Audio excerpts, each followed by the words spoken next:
ये हमारा पहला एपिसोड है और मेरी को होस्ट लवली शर्मा, मेरी हमसफर, मेरी जिंदगानी, मेरे ऊपर कर्जा बढ़ाने वाली, मेरी लाइफ पार्टनर।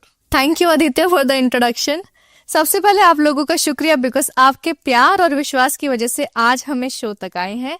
और इस शो में हम लोग बातें करेंगे उन किस्सों के बारे में और उन हिस्सों के बारे में जो हमारी जिंदगी में बहुत इंपॉर्टेंट है, लेकिन इंपॉर्टेंट होने के बावजूद वो हमारी कॉन्वर्सेशंस और हमारे जहन दोनों से बाहर रह जाते हैं। इस शो में हम लोग कवर करेंगे उन टॉपिक्स को जो कि हमारे लिए बहुत जरूरी है। सेल्फ रिस्पेक्ट, रिलेशनशिप, करियर और सोसाइटी के वो मिथ्स जो हमको ना चाहते हुए भी गलत डायरेक्शंस में ले जाते हैं। सो आज के एपिसोड में जो टॉपिक हम कवर करने वाले हैं वो है आपकी जिंदगी के स्ट्रगल्स, प्यार, मोहब्बत, रिलेशनशिप, परिवार, जिंदगी का स्ट्रगल, वो कहानियां, वो जुबानियां जो आपने कहा है हमसे सुनना चाहते हैं। और इस शो में जो सबसे अलग होगा वो ये कि ये पॉडकास्ट नहीं है, ये इंटरव्यू नहीं है, ये सिर्फ टॉक शो है उन बातों का जो आप सुनना चाहते हैं और हम कहना चाहते हैं, और इसमें सिर्फ हम आपस में बात करेंगे। तो बस दो मियाँ बीवी की चुगली सुनने के लिए आप लोग तैयार हो जाइए। खुल के बातें होंगी, क्या हो रहा है, क्या चल रहा है, किस बारे में बात हो रही है। कुछ बातें वो जो हम पॉडकास्ट में नहीं कह पाते वो हम यहाँ कोशिश करेंगे ना कहें। Sensible India show, because shows तो बहुत हैं लेकिन सेंसिबल नहीं है। Yes. और सेंसर्ड तो हैं। सो आदित्य, हमने ना एक क्वेश्चंस फाइंड आउट कर रहे थे कि हमें किस बारे में बात करनी है। सबसे पहले जो हमारा टॉपिक आया था वो ये था कि टॉक्सिक जो रिश्ते होते हैं, हम कई बार उन रिश्तों को बहुत इग्नोर कर देते हैं। हम पहचान ही नहीं पाते कि वो इंसान हमारे लिए अच्छा है, बुरा है, या फिर वो समझौता सही है या नहीं है, कब वो कॉम्प्रोमाइज की जो हद है वो पार हो गई है, और उसको अनदेखा करते हुए हम अंदर ही अंदर सबसे पहले तो टूटते हैं। बिकॉज इंसान उसको एक्सेप्ट नहीं करता, वो प्यार में बह जाता है कि यार मेरा पार्टनर है, मैं प्यार करता हूँ और प्यार में तो झुकना पड़ता ही है, बट वो लिमिट्स नहीं देख पाते कि क्या है। तो टॉक्सिक रिलेशनशिप अगर कुछ है तो उसके बारे में आपको क्या लगता है? इस पे ना मुझे मेरे ही द्वारा लिखी हुई एक बड़ी अच्छी लाइन याद आ गई कि जब किसी का करीब रहना दुख देने लगे और दूर जाना खुशी, तो समझ जाओ कि मोहब्बत नहीं मजबूरी है। बिल्कुल। सो कई बार क्या होता है ना, रिलेशनशिप के अंदर ना लोगों को नहीं पता होता है कि लिमिटेशन क्या होती है। एक दायरा होता है। हम बचपन से देखते आए हैं कि चाहे माँ बाप के साथ रहे हों, हम हर तरीके से बातें करते हैं, लेकिन जैसे उम्र बढ़ती जाती है ना, बात करने का सेंस बदल जाता है। रिलेशनशिप के अंदर भी कई बार क्या होता है ना, मैटर करता है कि लॉन्ग डिस्टेंस है कि पास वाला है। लॉन्ग के अंदर ज्यादातर दिक्कतें क्या आती है कि उनको ना शक की बड़ी दिक्कतें हो जाती है कि मुझे पता नहीं वो कहाँ पे है, कैसे रह रहे होंगे। पास में होते हैं तो बोरियत आ जाती है। बिल्कुल। तो रिलेशनशिप जो होता है ना, मुझे इतना समझ में आता है कि वो ना बड़ा बैलेंस वाला गेम है। रिलेशनशिप के अंदर ना ट्रस्ट होना चाहिए, ठीक है, केयरनेस होनी चाहिए, ट्रस्ट होना चाहिए। शक वाली चीजें जब एक रिश्ते के अंदर आ जाती है ना, आज नहीं तो कल वो शक इतना बढ़ जाता है कि उस रिश्ते की बुनियाद धीरे धीरे टूटना शुरू हो जाती है। यकीनन। कई बार मैंने अक्सर ये देखा है कि रिश्तों के अंदर ना लोग ईगो को भी ले आते हैं कि यार वो मेरे से ज्यादा कैसे कमा रहा है, ये रिश्तों में हो रहा है, यार ये मेरे से ज्यादा अच्छा दिखता है, इसकी तारीफ ज्यादा होती है। अगर दो कपल सेलिब्रिटी हों या दोनों कपल एक साथ फेमस भी हों, तो यार इसके साथ ज्यादा लोग कंपेयर कर पाते हैं, इसके साथ लोग मुझे ज्यादा कंपेयर करते हैं। ये जब साथ में होता है तो लोग सिर्फ इसके साथ फोटोज खिंचवाते हैं। ये आज के टाइम की इश्यूज मैं ज्यादातर देखता हूं। और मुझे जो हमेशा ऐसा लगता है ना कि टॉक्सिक रिलेशन वो होता है जिसके अंदर कदर ना हो। एक इंसान सिर्फ भुगत रहा है, एक इंसान सिर्फ घुट रहा है, और एक इंसान सिर्फ अपनी मर्जी से जिंदगी जी रहा है। वो देख ही नहीं रहा है कि सामने वाला क्या महसूस कर रहा है, सामने वाले को क्या फील हो रहा है। दोनों के अंदर इज्जत होनी चाहिए, प्यार होना चाहिए, दायरा होना चाहिए। उनके अंदर इतनी समझ होनी चाहिए कि मैं जब रहूं या ना रहूं, मेरे पार्टनर की खुशी मायने रखती है। पैसा, बंगला, गाड़ी जरूरी है, लेकिन कितना जरूरी है ये मायने रखता है। बिल्कुल। सो मुझे यही लगता है कि प्यार मोहब्बत के अंदर एक दायरा होना चाहिए। इज्जत करो, प्यार से रहो, दूर है तो भी इज्जत करो। अगर शक पैदा कर रहे हो तो शक तो फिर माँ के ऊपर भी होता है, शक भाई के ऊपर भी होता है, शक बाप के ऊपर भी होता है। शक की कोई गुंजाइश नहीं। एग्जैक्टली।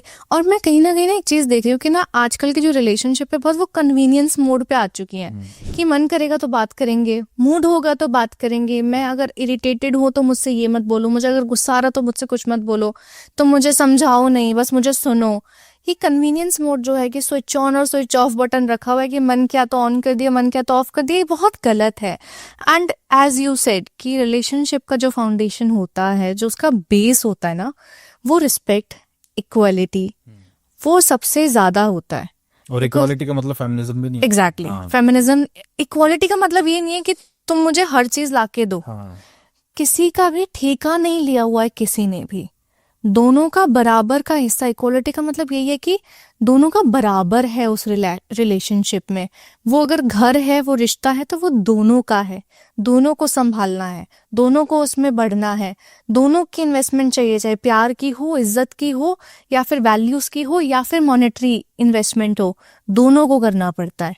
और इसके अंदर मैंने अक्सर ये भी देखा है कि एक इंसान ना जब चुप रहता है तो दूसरे वाले को, जो इंसान चुप रहता है उसे अक्सर लगता है कि मैं कुछ नहीं बोलूंगा, सामने वाले को समझ जाना चाहिए। बिल्कुल। सो हमारे एक बहुत अच्छी फ्रेंड है, उन्होंने ये बात बोली थी ना कि आपका पार्टनर आपका थेरेपिस्ट नहीं है जो बिना बोले सब कुछ आपकी बात समझ। एग्जैक्टली मैं ये थी कि आपका पार्टनर आपका थेरेपिस्ट भी नहीं है जो आपको हर वक्त पे समझ जाएगा, और आपका पार्टनर अंतर्यामी भी नहीं है जो आपके बिना बोले आपकी बातें समझ जाएगा कि आपके मन में क्या चल रहा है। If you are feeling something, just say it.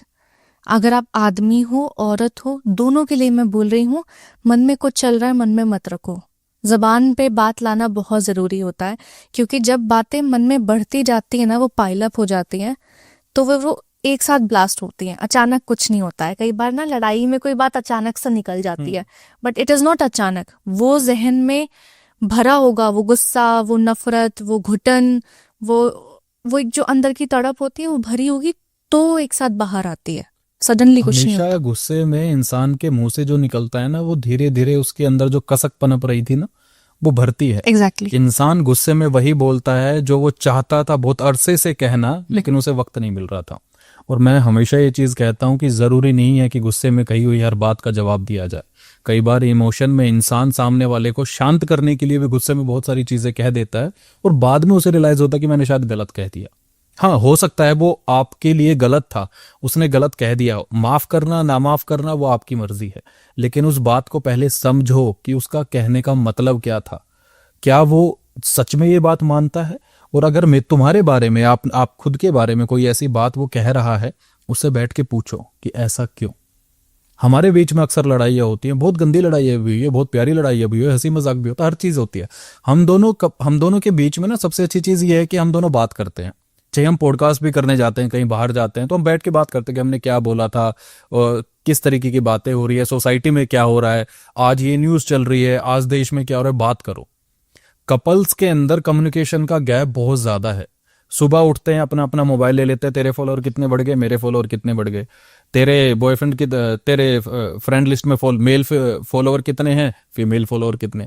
Comparison चल रहा है बहुत ज्यादा, है ना। तो रिश्ते के अंदर पैसा, कंपैरिजन, ये चीजें लेके आओगे तो रिश्ता बहुत धीरे धीरे टूटना शुरू हो जाता है। एंड मैंने ना एक और चीज देखी है कि ना आजकल रिलेशनशिप में ना बहुत ज्यादा हो रहा है कि एक इंसान दूसरे इंसान के लिए ना कंसर्न होता है, कि वो फिक्र में कुछ बात करता है, और दूसरा इंसान उस चीज को लेके ना बहुत ज्यादा ऑफेंडेड फील हो जाता है। जैसे आपने फॉलोअर्स वाली बात कही, तो फॉर एग्जाम्पल एक लड़के ने बोला कि मुझे एक लड़का ठीक नहीं लगता है, तो just stay away from him, और या फिर उससे दूरी बना लो। लेकिन लड़कियां उस कंसर्न को उस वे में ले जाते हैं कि तुम ओवर प्रोटेक्टिव हो रहे हो, या फिर शक कर रहे हो, या फिर हु आर यू टू से दीज थिंग्स। तो वो रिलेशनशिप में, तुमको क्या लगता है कि एक रिलेशनशिप में टॉक्सिकनेस जो है वो क्या है? मतलब क्या एक रिश्ते में नहीं ही होना चाहिए, जो बिल्कुल आपको लगता है कि this is not acceptable? Because ये रेड फ्लैग्स होते हैं, रेड फ्लैग्स ग्रीन फ्लैग्स की हम बात करते हैं। ग्रीन फ्लैग्स तो सबको दिख जाता है कि भाई ये लड़का तो एकदम ही हरा जंगल है, लेकिन लड़की हरा जंगल है या नहीं है, या फिर वो